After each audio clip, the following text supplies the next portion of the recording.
Erev Tov, everybody. Welcome to another edition of our Thursday night Parashat Shavua class. Tonight is a very, very special night, Zayin Adar, the Hilulah of Moshe Rabbeinu, Alav Shalom, Rabban Shel Kol Israel. No one like Moshe in their history. Tonight we celebrate his Hilulah as well as his birthday. And what a beautiful parasha to speak about Parashat Teruma as well as Shabbat Zachor. Rarely does Shabbat Zachor fall on Parashat Teruma, but indeed it is this week.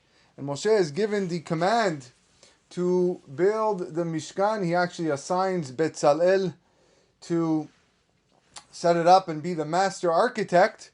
But indeed, to build the house of God, the first ever house of HaKadosh Baruch Hu. Today, I want to take you on a little trip with regards to one of the items, one of the holy items in the Mishkan, which is the Shulhan.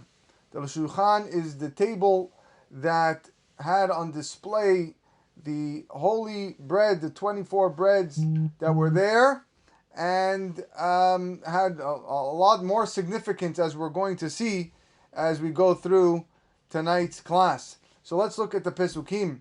The Pasuk says in Perikaf Hey, Pasuk Kaf Gimel, Ve'asita Shulhan Atze Shitim.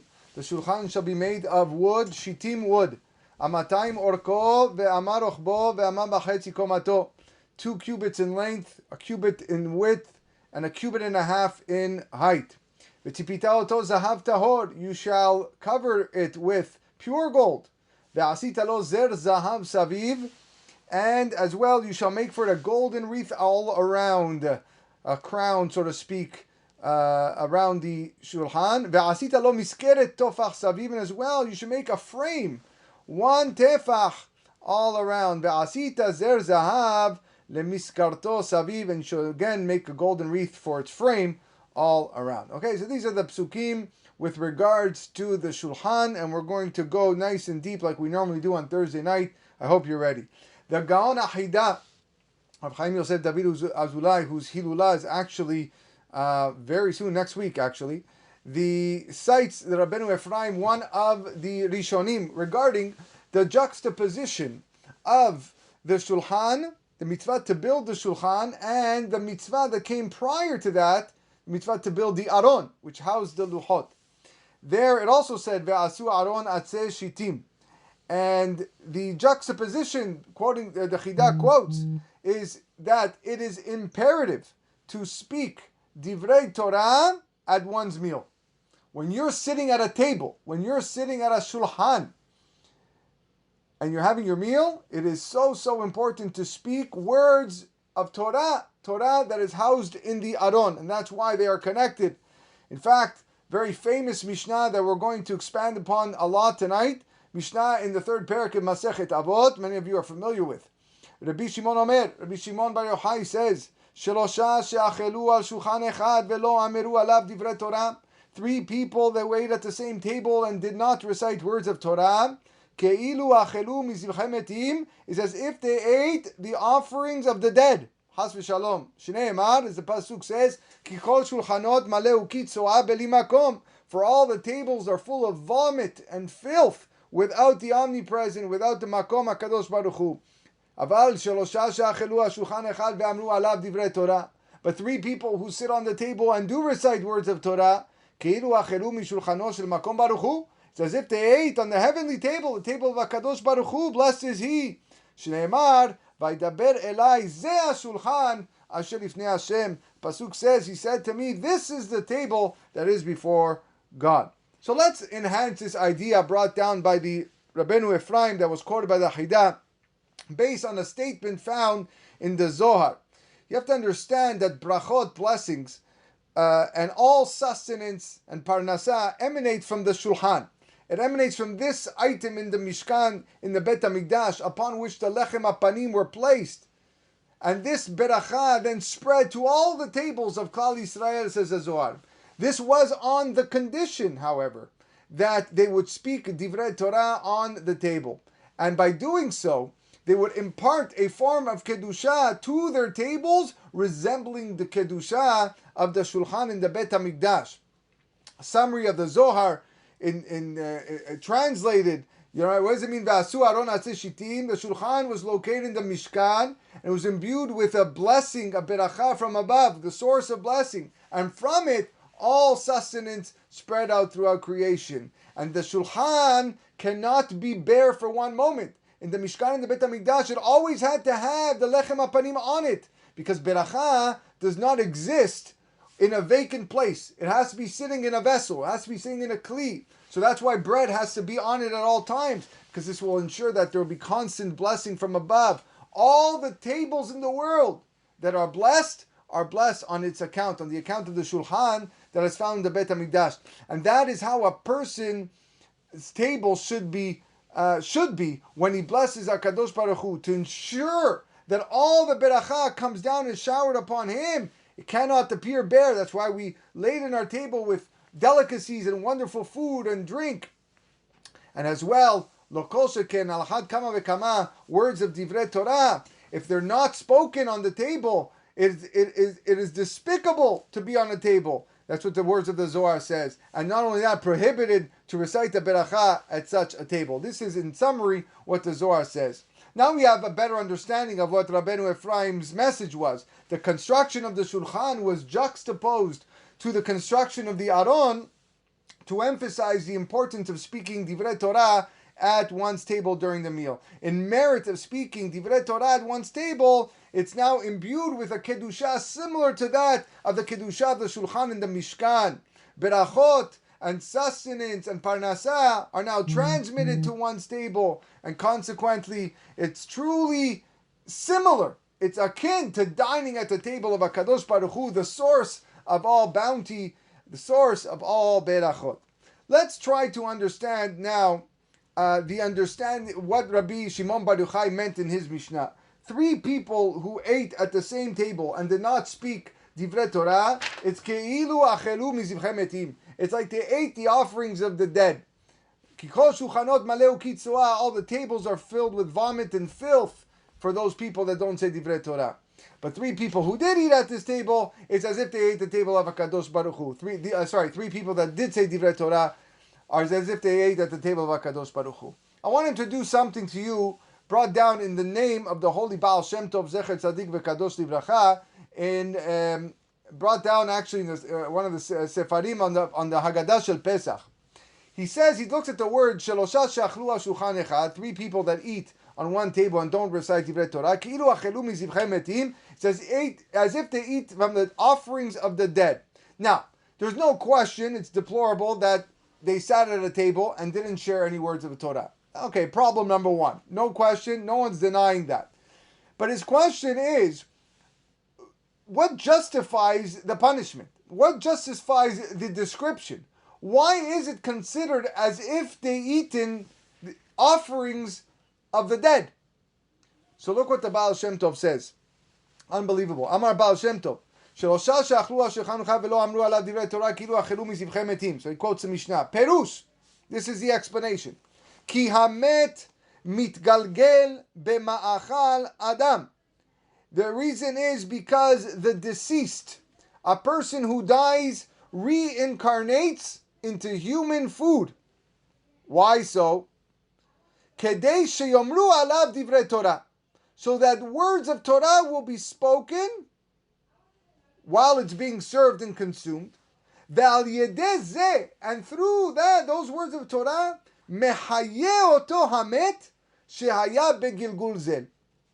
It spiritually elevates the deceased who has reincarnated into that food. And we're going to get deeper into this as we go on into the shiur, why he was reincarnated into the food. Aval im lo amru divrei Torah. But if these people didn't say words of Torah, as hu zoveach oto hamet hamegulgal b'ma'achal zeh, it's as if the deceased now is being sacrificed and tossed down, umashlich oto ladomem, thrown to the spiritual level of an inanimate object. That's how low he goes. V'zeu she'amar mizivchei metim. And this is what the explanation of Rabbi Shimon Bar Yochai is, that it's ki'ilu he ate from the offerings of the dead. You had a chance to uplift, to spiritually elevate this person with words of Divrei Torah, but now you're sacrificing him, and you're tossing this gilgul, as it's like an inanimate object, like it's worthless. So, how do we make sense of this? What is happening here? Shlomo HaMelech writes in Kohelet, Ki achayim yoda'im sheyamutu. For the living know that they will die. And the Gemara Masechet Brachot says, what does that mean? For the living know that they will die. Elu tzadikim, these are the righteous, shebemitatan keruyin hayim, who even after their death are called alive. Because they have their legacy continues, their zechuyot continue and protect the world. And when Shlomo HaMelech then says, Ve'ametim enam yodim me'uma, but the dead don't know anything. Obviously, they don't know anything. They're dead. So what's the chidush? So the Gemara says, Elu resha'im, these are referring to the wicked. Shebechayehem keruyin metim, who in their lives are called dead. Even when they're alive, they're considered like they're dead. And we find that their neshamot that are tainted by averot and avonot, sins, were reincarnated into food, into various foods, and regarded as dead.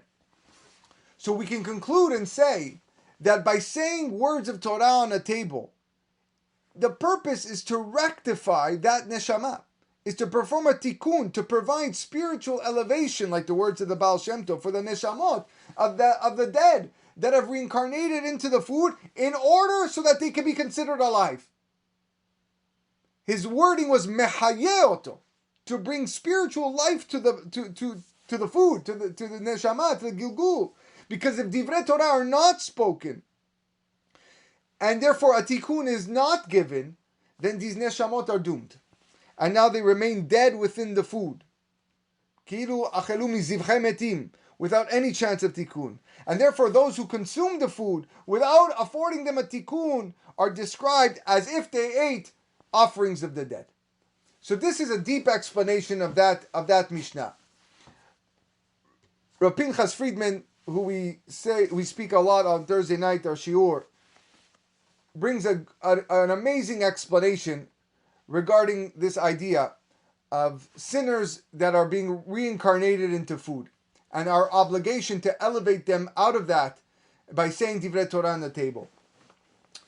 The Gemara Masechet Brachot quotes a prophecy that Yechezkel saw in a vision about the third Bet HaMikdash, Sheibaneh b'mera b'yameinu. And the pasuk says, "Hamizbeach etz shalosh amot gavoa ve'orko shtem amot." The mizbeach was of wood, 3 cubits high and 2 cubits. And then he ends with the pasuk, "Vaydaber elai ze hashulchan asher lifnei Hashem." This is the Shulhan. So the Gemara asks the obvious question. Yechezkel starts his prophecy with talking about the mizbeach, the altar. And then it ends with Vaydaber elai ze hashulchan, by quoting the table. So what is it? What is he talking about? Is he talking about the mizbeach, where you sacrifice animals, where you bring the ketoret, or is it talking about the shulchan, that you put the bread? What is it being referred to? So Rabbi Yohanan and Rabbi Eliezer both answer and say, so long as the Bet HaMikdash stood, when the Bet HaMikdash was erected around, the Mizbeach was the vehicle to serve atonement, kapara, for Bnei Israel. Now, subsequently, a person's table, his shulchan, is now what brings atonement. This raises the question. If the table is what brings me kapara, is the table like the outer Mizbeach, which is located outside the Hechal? Or was it like the inner Mizbeach, which is inside the Hechal? So for those that aren't aware, again, a topic of this week's parasha, let's speak about the Mizbechot, although the inner Mizbeach is spoken in next week's parasha. But there were 2 altars. The outer altar, which was much larger than the inner one, was Mizbech HaNechoshes, made of copper. And that's where all the animals were sacrificed. At a massive, long ramp, you would bring up the animals, and that's where they would sprinkle the blood, so on and so forth. The Mizbech HaZahav, the golden Mizbech, was found inside the Kodesh, inside the Hechal, next to the, near the menorah and the Shulhan. And that's where they brought the Ketoret Asamim, which we're going to speak about later. So now, we want to know the following. When we say that the table, the Shulchan, is like the Mizbeach, is it like the outer Mizbeach, or is it like the inner Mizbeach? And we're going to see why it matters. Based on a halacha brought down in the Rama and Shulchan Aruch, it seems like it's the outer Mizbeach. Look what the Rama writes. Mitzvah lehaniach al kol shulchan melach kodem sheibatza. On every table there should be salt. We all have salt on our tables when we say hamotzi, and we dip the bread into the salt, and there should be salt on the table. Why? Ki hashulchan domeh la mizbeach, because the shulchan is similar to the mizbeach, ve'achila kakorban, and the food is like the korban. Shneimar al kol korban echad takriv melach. Just like there's an obligation to have salt in every sacrifice, so too we have to have salt on our table. And that, by the way, is the reason why we have salt on our table. Because the table resembles the mizbeach, and one's consumption resembles the korban. So therefore, it seems to be very explicit that a person's consumption of food on the table resembles a korban. And this would seem to suggest that a person's table is like the outside mizbeach, the outer one, the larger one, because that's where the korbanot of animals were brought. So that's what it seems to be from the Ramah.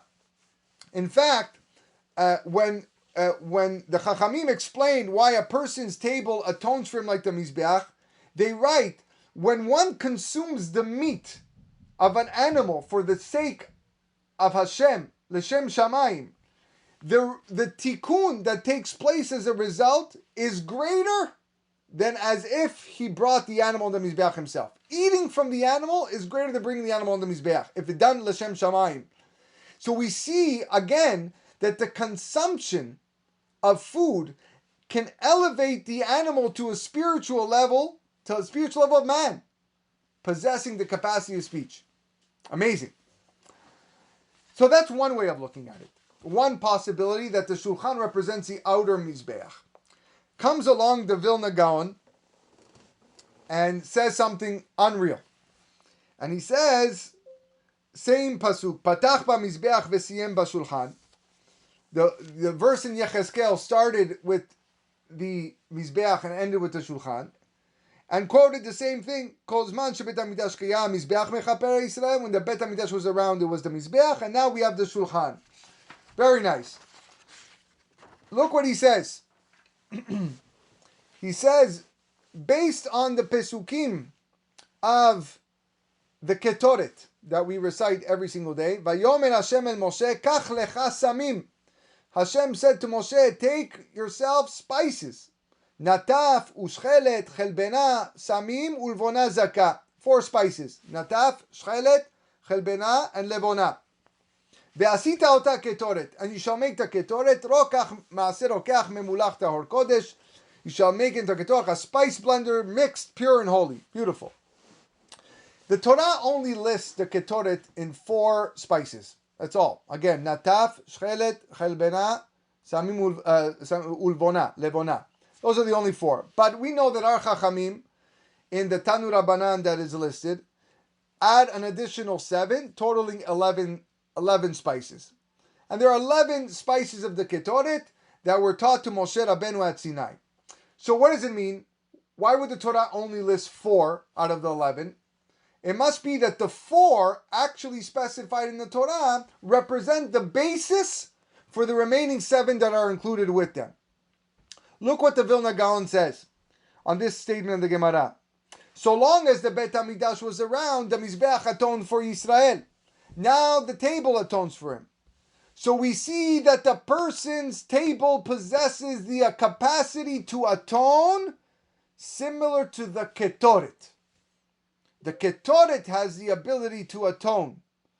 How do I know this? From the word Shulhan, says the Vilna Gaon. Because the word Shulhan, table, is an acronym for the 4 spices of the Ketoret mentioned in the Torah. The Shin is the Shechelet, the Lamed is the Levona, the het is the chelbona, and the nun is the nataf. Those four major components, those four major spices are represented in each letter of the Shulhan. The four spices enumerated in the Torah, which include the remaining spices of the Ketoret. Therefore, a person's table provides atonement like the Ketoret, which was brought in the inner Mizbeach, the Mizbeach HaZahav. Not only that, there's another allusion to the word Shulhan in terms of what it means, based on what's written in Shir HaShirim. There's a pasuk in Shir HaShirim we recite every Friday night in the 6th Perek. Shlomo HaMelech writes, Mizot hanishkafa kemo shachar, yafa kalevana, baraka chama, ayuma kanidgalot. In this pasuk, HaKadosh Baruch Hu praises his people. He praises his people in four ways. Kemo shachar, shachar is the dawn. Yafa kalevana, like the moon. Bara kahama, chama is the sun. Ayuma kanidgalot, the nidgalot is like an army with banners. Shachar, levana, hama, nidgalot. First letter of each word. Also Shulhan. So HaKadosh Baruch Hu praises Am Yisrael with these four forms of Shebach, symbolized by the word Shulhan, and this alludes to Bnei Yisrael's tremendous zechuyot and their merit.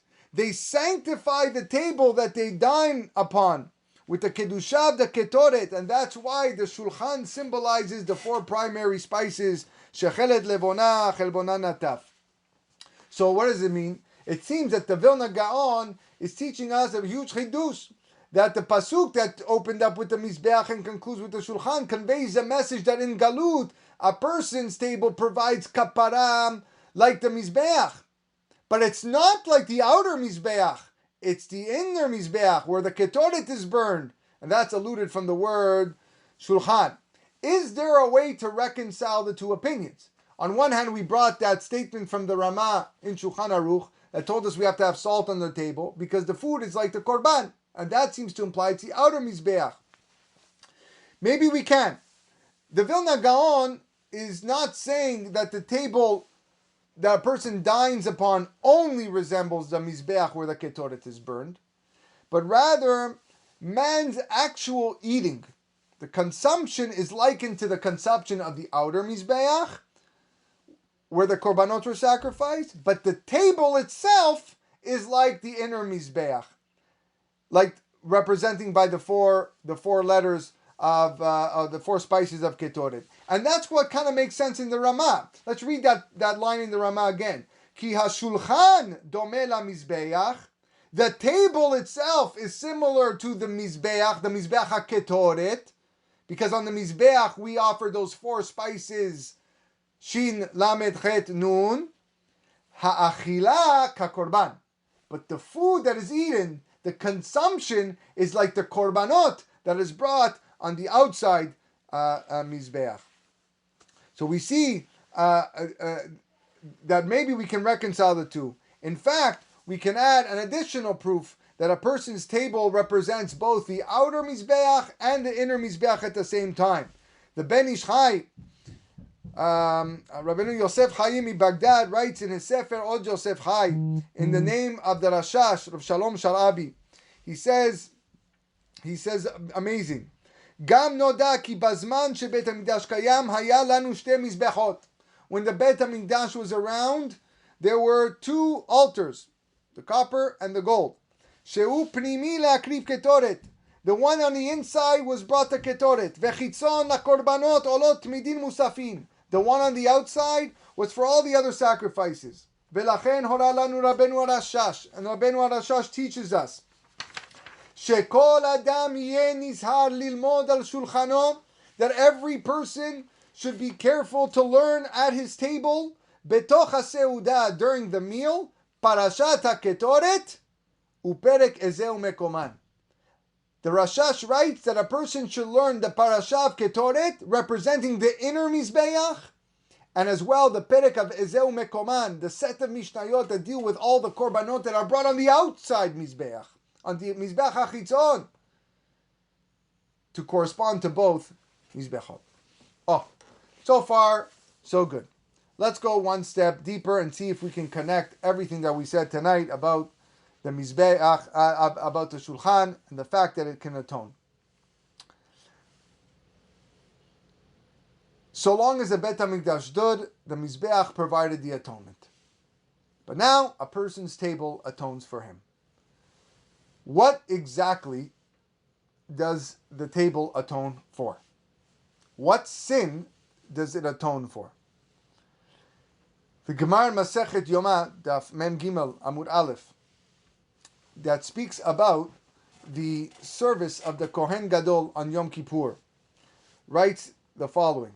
The pasuk says, "V'chiper ba'ado uvad beto uvad kol ke'al Yisrael." The Kohen Gadol shall atone on his behalf, on behalf of his household, on behalf of all the nation of Israel. The Gemara asks, "Ezehu kapara sheshaveh lo ulbeto ulachiv hakohanim ukol ke'al Yisrael?" What is an atonement that comes to him and to his household and to his brothers the Kohanim and all of Israel? Have omer ze haktarat haketoret. It must be the burning of the ketoret. That's what brings the ultimate atonement. So the Gemara says, wait a second. Uktoret mechaperet? You mean to say that the ketoret actually affords atonement? The Gemara answers, yes. Deha detani Rabbi Hananya. Rabbi Hananya taught, Lamadu la ketoret shemechaperet. The ketoret does provide atonement.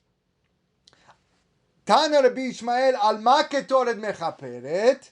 What does the ketoret atone for? Al Lashon Hara. On the sin of Lashon Hara. Famous line, Yavo davar shebahashai vichaper al maaseh chashai.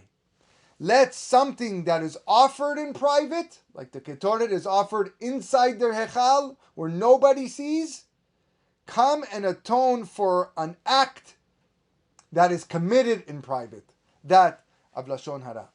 So we see clearly, when we're taught explicitly, that the ketoret atones for Lashon Hara, which leads us to an amazing conclusion.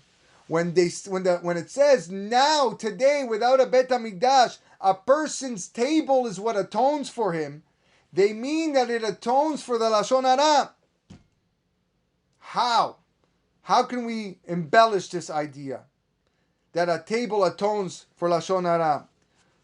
The pasuk tells us, "Lo telech rachil be'amecha," Parashat Kedoshim. You shall not go around gossiping.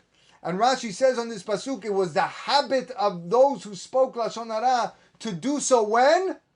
When they're sitting around the table. When they're sitting around eating with each other, that's when the gossip begins. That's when the receiver of Lashon Hara, the listener, is oved, hearing it from the guy who's speaking it. Gemaran Masechet Yoma says, Heichi dami baal teshuvah. How do I know that a person performed teshuvah? What is a case of a person performing teshuvah? Very famous Gemara. Rabbi Yehuda answers, Be'oto perek, be'oto makom. If he happens to find himself once again in the same circumstances as when he transgressed a sin in the past, and this time he doesn't commit the Averah, now you know he's a Baal Teshuvah. Because he withstood the test, and that's a sign that he's a true Baal Teshuvah. So now we understand why the table atones for him like the Mizbeach of the Ketoret for the sin of Lashon Hara. Since it's the way of people who gossip and people who speak Lashon Hara to do so while eating where at the table, amongst all their friends, therefore it's specifically at that place, at that time, the parallel circumstances to atone for Lashon Hara, to refrain from both speaking and listening to Lashon Hara at the table when you're eating. Amazing. But what if we go further? What did Rabbi Shimon bar Yohai say in his famous Mishnah that we quote at the beginning? Shelosha she'achlu al shulchan echad velo amru alav divrei Torah ki'ilu achelu mizivchei metim. 3 people who ate from the same table and didn't speak divrei Torah as if they eaten from the offerings of the dead. And earlier we gave the interpretation of the Baal Shem Tov to mean that the deceased have reincarnated into various foods, and their only method of tikkun is by means of other people speaking divrei Torah. But maybe we can conjecture that these deceased, why did they die? Why have they reincarnated into food? It must be because they were guilty of Lashon Hara. They were guilty of speaking slander. It's the habit of those who speak Lashon Hara to do so while dining. And consequently, HaKadosh Baruch Hu reincarnates them into various forms of food so that they will receive their tikkun under the very same circumstances under which they transgress their sin. And their primary tikkun is how? Through words of Torah study. The Gemara asks, Ma takanato shel misprei lashon hara? What is the fix for those who speak lashon hara? Simple. Im tamid chacham hu yasok b'Torah. If he is a Torah scholar, he should engage in Torah study. So the dead have reincarnated into various foods. They're unable to affect the remedy themselves. They're because they're now food. What are they supposed to do?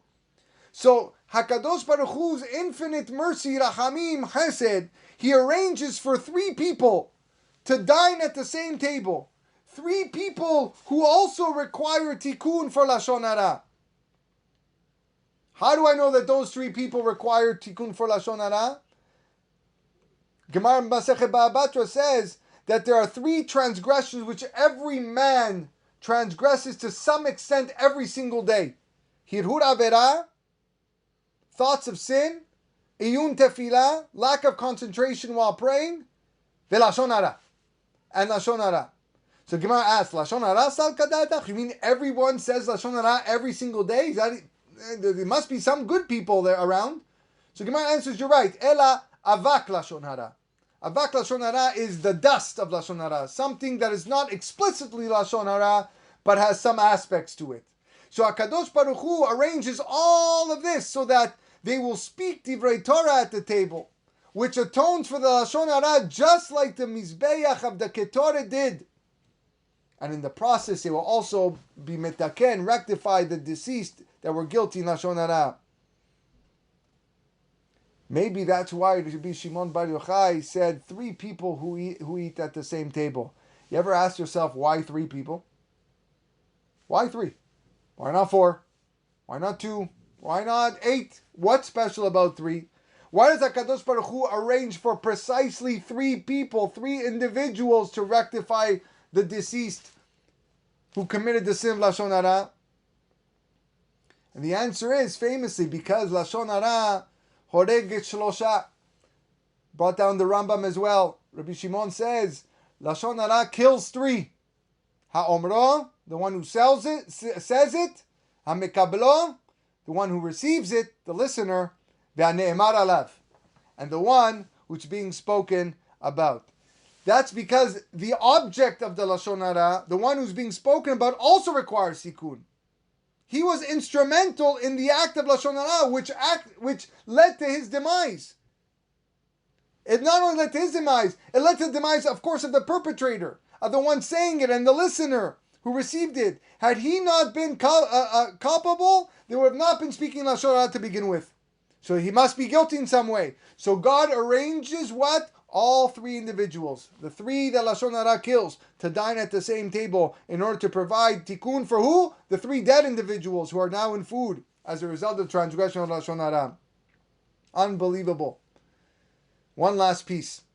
Rabbeinu Yoram writes in Sharei Teshuvah that one of the conditions of Teshuvah is Lashiv Rabbi Me'avon Kasher Tasig Yado, to help others perform Teshuvah when possible. And he learns it from a pasuk in Tehillim, where David HaMelech says, Alameda posh'im derachecha v'chataim elecha yashuvu. Where he says, I will teach the sinners your ways, and then the sinners will return to you. And for that reason, where God arranges with his tremendous rahamim for these 3 individuals guilty of Lashon Hara to dine together at the same table. Because in that manner, they can repent. They can do teshuvah and make amends for the place of their transgression. How? By speaking divrei Torah, by speaking divrei Torah at the table. They are now able to rectify the deceased who were guilty of speaking Lashon Hara, now reincarnated into food, and they will also merit a tikkun for their own acts of Lashon Hara. So now we understand R Shimon bar Yohai, שלושה שאכלו על שולחן אחד ולא אמרו עליו דברי תורה, כאילו אכלו זבחי מתים.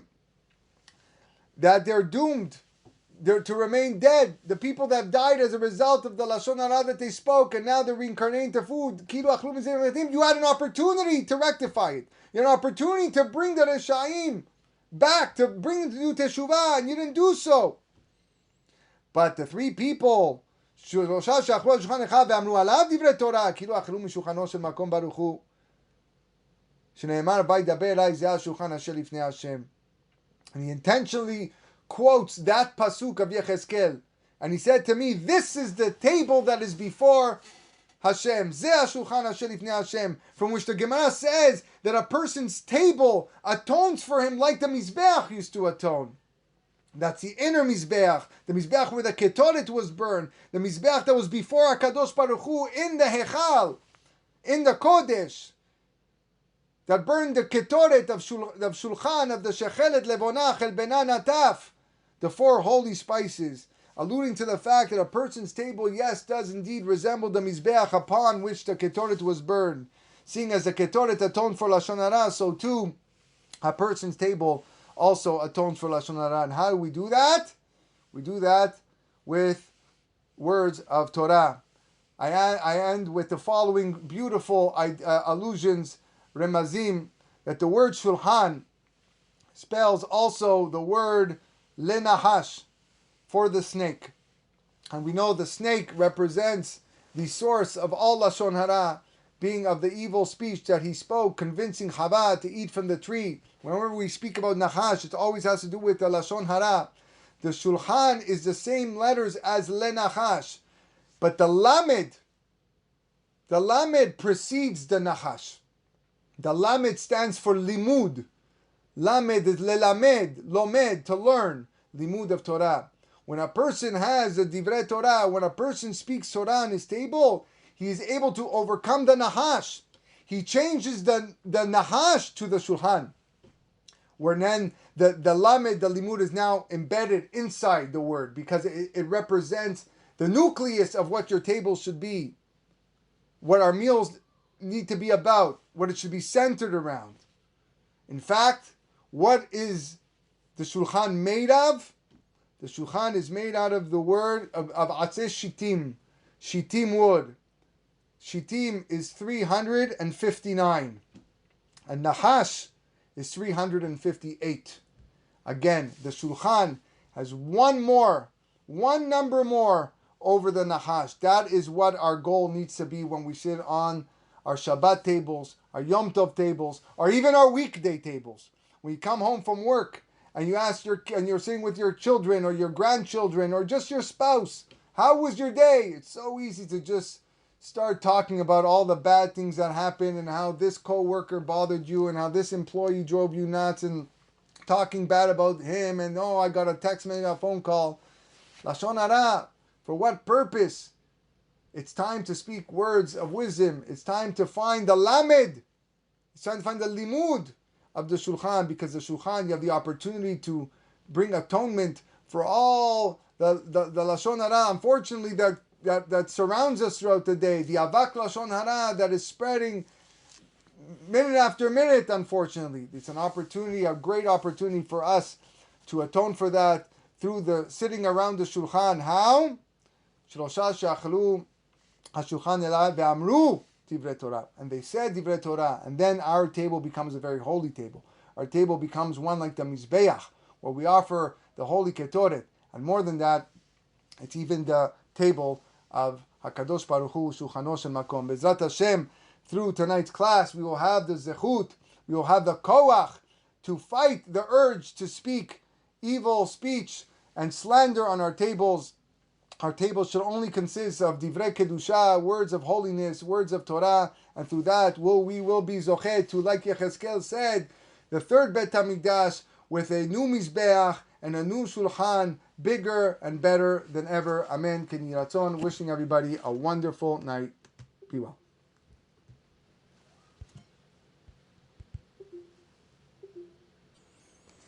The Finding Holiness podcast has been brought to you by Eli's Fine Foods, serving the Toronto Jewish community for over 25 years. Check out more on their website at elisfinefoods.com.